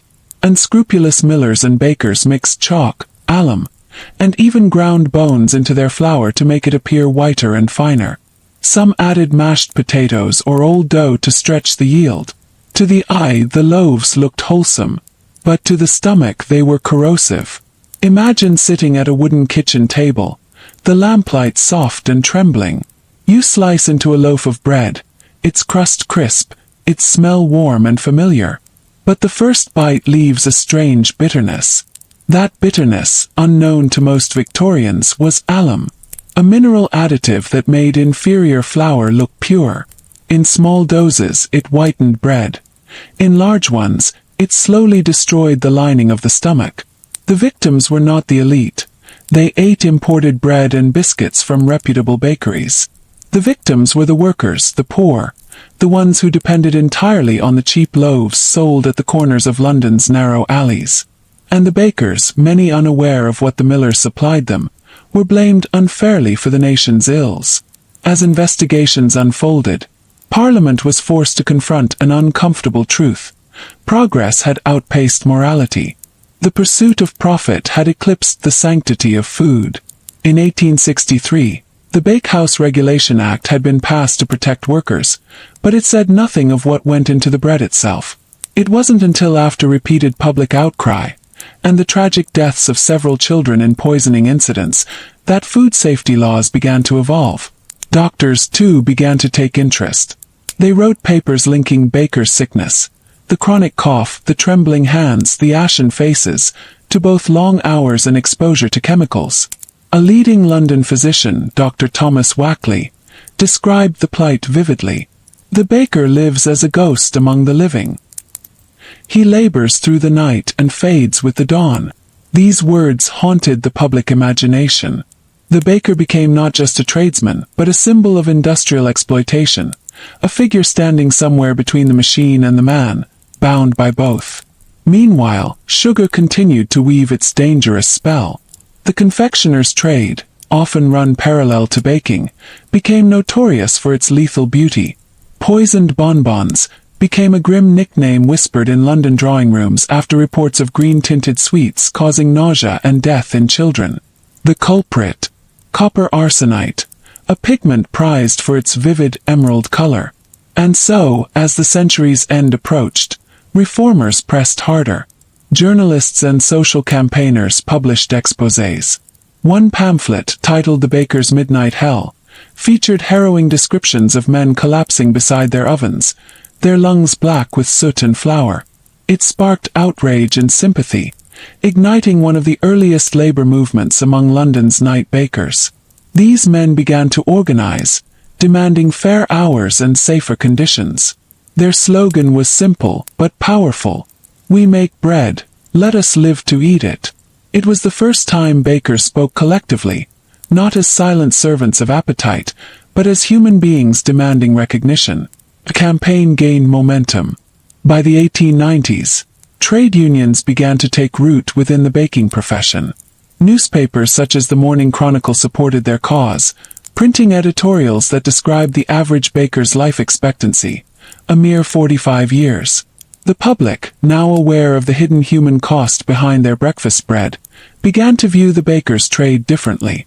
Once invisible, they were now seen as martyrs of industrial progress. The government responded with incremental changes, more inspections, limits on night labor, and bans on certain additives. Yet these victories were bittersweet. Automation continued to rise. Steam-powered dough mixers and continuous ovens reduced the need for manual labor, and many old bakers found themselves out of work. For them, the trade had been not just a job, but a life.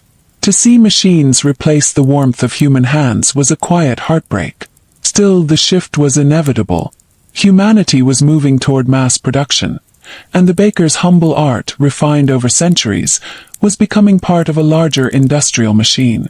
But in quiet corners of England, in small towns and villages untouched by the clamor of factories, the old ways endured. There you could still find bakers rising before dawn, shaping loaves by hand, whispering prayers as they slid them into brick ovens. The scent of that bread was different, alive, imperfect, sacred. And in that scent lived the ghost of every Victorian baker who had ever labored through the night, every soul who had fed a city while starving for rest. Their story was more than history. It was a lesson that even in the march of progress, something human must remain. The year was 1895, and the hum of progress could be heard even in the narrowest alleys of London. Steam engines rumbled in the distance, factory whistles pierced the morning mist, and electricity began to glow faintly in the wealthier districts. Yet inside the old bakehouses, time seemed frozen, thick with heat, flour dust, and the smell of burning crusts. For the last generation of Victorian bakers, life was a strange mix of pride and quiet despair. They stood at the threshold between two worlds, one handcrafted, traditional, and deeply human, the other mechanical, efficient, and coldly precise. The trade they had inherited from their fathers was slipping away, transformed into an industry. Many of these men were in their 50s and 60s, their bodies worn from decades of labor. Their hands were rough, their eyes bloodshot from sleepless nights. They spoke often of the old days, when bread was baked in stone ovens and every loaf carried the scent of wood smoke. But now, iron and steam had replaced the warmth of flame. The ovens hissed instead of crackled. The dough rose to the rhythm of machinery, not touch. It was not only technology that changed their craft, it was the rhythm of life itself. No longer did bakers bake for their neighbors. They baked for cities. Loaves were shipped by rail across counties, wrapped in paper stamped with factory insignias. Bread had become a commodity. And with that, something vanished. The intimacy between baker and customer, between creation and consumption. Old bakers spoke of the time when customers would knock softly at dawn, exchanging smiles and stories over warm loaves. They remembered how each household had a favorite kind of crust, a certain shape of roll. Now every loaf looked identical, pale, perfect, lifeless. But beneath that nostalgia, there was something darker. Many of these last craftsmen were sick. The constant inhalation of flour had left them with chronic coughs and weakened lungs. Some suffered from arthritis in their wrists, unable to knead dough anymore. A few had lost their sense of smell entirely, a cruel fate for men who had lived their lives by scent. Their sons, watching this toll, often chose not to follow in their footsteps. They became clerks, shopkeepers, or machinists. The old bakeries, once family legacies, began to close, one after another. By 1900, the city's skyline had changed. Brick chimneys rose where once there were bakehouse roofs. The London Bread Company, one of the first industrial bakeries, employed over 2,000 workers. Bread that had once been handmade in dim, smoky rooms was now rolled, shaped, and baked entirely by machines. It was faster, cleaner, more profitable. But it lacked a soul. One journalist who visited the factory described it as a miracle of efficiency, and a funeral for the art of baking. The men who worked there were no longer bakers in the old sense. They were machine operators, each responsible for a single motion repeated endlessly.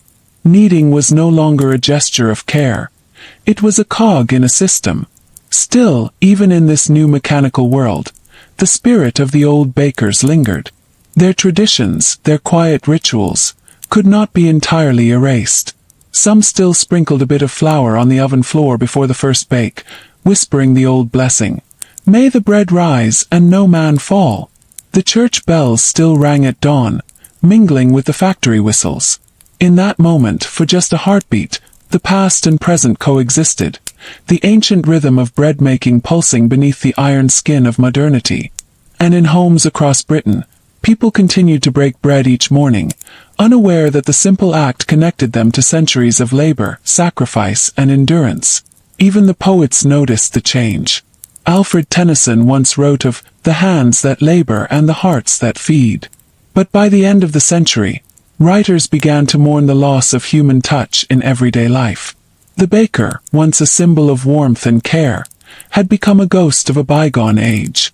Meanwhile, across the Channel in Florence, the Medici legacy still echoed faintly in art and architecture, reminders of an era when craftsmanship and beauty walked hand in hand. And far to the south in Greece, the Olympic Games had been revived in 1896, celebrating the human body's endurance and grace. How curious that in one part of the world the body was exalted, and in another it was exhausted. The Victorian baker stood somewhere in between, a silent athlete of labor, a man whose endurance was not cheered but expected, whose nightly toil kept nations alive. As the century drew to a close, their numbers dwindled. The old bakehouses, once glowing with amber light, stood abandoned, the air still faintly scented with yeast and memory. Those who remained carried on not because they hoped for change, but because it was what they knew. Their work had become a ritual, a meditation, a way of being. In their quiet persistence, there was dignity, and in their exhaustion, something profoundly human. By the dawn of the 20th century, the world had changed beyond recognition. The horse-drawn carts that once carried flour through narrow London streets were replaced by motor lorries. The humble wooden peel, that long-handled paddle once used to slide bread into the oven, now hung unused on bakery walls, a relic of a gentler age. For the bakers who had survived the Victorian era, this new century felt colder, quieter, and strangely hollow. They watched as gleaming machines lined the factory floors, turning out thousands of loaves in a single day. The air no longer carried the comforting crackle of a hearth, but the constant hiss of steam and the clank of metal. And yet, in every puff of flour, in every whiff of yeast, the memory of their craft lingered. The last of the true Victorian bakers, men who had spent their youth sweating beside brick ovens, became living archives of another world. Some were taken on as supervisors in the new industrial bakeries, but their knowledge was rarely asked for. Machines didn't need instinct. They didn't need the delicate judgment of touch or the patient art of waiting for dough to rise. They only needed to be fed, with fuel, with flour, with time. One such man, remembered in an 1899 London Times article, was Thomas Beddoes, a baker who had begun as an apprentice at age 9. By 60, his lungs were failing and his eyesight dim. When asked what he thought of the new bread factories, he said quietly, "They make bread faster. But it doesn't smell like bread anymore." That single line seemed to sum up everything the era had lost. For centuries, bread had been not just food, but symbol of faith, of family, of community. The act of baking had been almost sacred, kneading, shaping, breaking. But now it was mechanized, sterilized, stripped of its spirit. The very thing that once brought comfort had become a product of industrial progress. Still, the baker's legacy endured in ways unseen. Their struggles, the lung diseases, the poisoned sweets, the sleepless nights, had forced governments to confront the darker side of labor. Their suffering became the foundation for the labor laws and safety regulations of the modern age. By 1905, working conditions for bakers had begun to improve. The Factory and Workshop Act extended protections for workers exposed to dust and heat, and chemical additives like alum were finally outlawed in bread production. The deadly job was slowly becoming safer, though the scars it left would never truly fade. In the same years, something remarkable was happening in science. Nutritionists began to study bread not just as sustenance, but as chemistry, identifying proteins, starches, and yeasts. The industrial world had stripped away the artistry of baking, but it was about to rediscover its science. The birth of modern bread, soft, white, uniform, came from that union of technology and chemistry. It was efficient, inexpensive, and long-lasting. Yet to the old bakers, it tasted like nothing at all. They missed the smell of slow fermentation, the rhythm of kneading, the small imperfections that gave each loaf its personality. What machines had gained in precision, they had lost in soul. By now, the streets of London were filled with a new generation who had never seen a baker covered in flour at dawn. They bought their bread wrapped neatly in paper, unaware that only a few decades earlier, every crumb had been earned by sweat and sleeplessness. Still, in small towns, in corners of Yorkshire, in the Scottish Highlands, in the Welsh valleys, the old methods survived. Family-run bakehouses continued to light their ovens before dawn, their walls glowing orange, their loaves heavy with texture and scent. It was in these quiet places that the true spirit of the Victorian baker endured. The people there didn't think of themselves as preserving history. They were simply baking as their fathers had, out of necessity and love. But in doing so, they kept alive something deeply human, the connection between labor and nourishment, between effort and comfort. Looking back now, historians often call the Victorian baker's story a tragedy of progress. And yet, there is something noble in that tragedy. Their lives remind us that every convenience we enjoy, every slice of packaged bread, every sweet confection, was once paid for by hands that bled and lungs that burned. As the 20th century unfolded, bread itself became a metaphor for civilization, for labor, for the daily cost of survival. And somewhere in that metaphor, the ghosts of the old bakers still linger. You can almost hear them, their slow voices carried by the hum of modern ovens, whispering to every generation that follows. Respect the bread. Respect the hands that made it. When the world quiets, and the noise of factories fades into the distance, you can still imagine it, that single loaf of bread cooling on a wooden counter. A loaf that holds the story of centuries inside its crust. The story of the bakers who rose before dawn, their hands cracked with heat and time. Of the boys who carried sacks of flour heavier than themselves. Of the women who sweetened pastries with their own patience, not sugar. Of the city streets where the smell of bread was the only warmth in the cold, black fog. This was the heartbeat of the Victorian kitchen. A world where survival and art were one and the same. But the world moved on. The ovens grew larger, the hands fewer. The laughter, the gossip, the quiet prayers whispered beside the dough. They vanished into the rhythm of machines. And yet, echo remains. Every time you slice into warm bread, you feel it. That soft resistance, that sigh of air. That is history breathing. That is the past still speaking. Because the story of the Victorian baker isn't just about death, or danger, or progress. It's about something deeper, something eternal. The devotion that turns labor into love. The sacrifice that hides behind every comfort we take for granted. The next time you see a loaf of bread, fresh from the oven, take a moment. Touch the crust. Listen to the faint sound as it cools. That gentle crackle like the whisper of an old secret. That sound. Is every baker who ever lived still speaking to you? Still reminding you that behind every simple thing in life there is a cost. Behind every comfort there is courage. Behind every bite, a story. Soft pause. Faint sound of fire fading out, light breath of wind. And so, from the soot of London's bakeries to the golden light of modern kitchens, the journey ends here, in silence and in warmth. The flour settles, the last loaf rests, and the story is complete. Respect the bread. Respect the hands that made it.